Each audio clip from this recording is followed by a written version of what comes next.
জনগণের বন্ধু, এটা আমরা মুখে জানি, কিন্তু বাস্তবে জনগণের বন্ধুতে পরিণত করার জন্য আমরা কাজ শুরু করেছি। পুলিশের কাজে অবৈধভাবে কেউ হস্তক্ষেপ করতে পারবে না, এটা আমার কঠোর নির্দেশনা।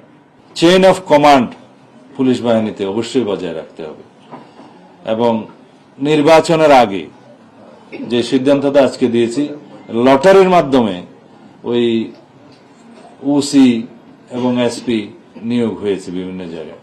তো সেই জায়গাতে অনেক জায়গায় অনেক ক্ষেত্রে এমন হয়েছে যে যেখানে যার নিয়োগ হওয়ার কথা না বা হলে সার্ভিসটা দিতে পারবে না, এগুলো অনেক সময় যাচাই বাছাই করে নিয়োগটা দিতে হয় তার সার্ভিস রেকর্ড দেখে, এফিসিয়েন্সি দেখে, বড় ডিস্ট্রিক্ট ছোট ডিস্ট্রিক্ট এরকম বিবেচনায় নিয়ে, বা যে এক ডিস্ট্রিক্ট করেছে তাকে ওল্ড ডিস্ট্রিক্টে দেওয়া যায়, এই সমস্ত কিছু বিবেচনা আছে, ক্রাইটেরিয়া আছে।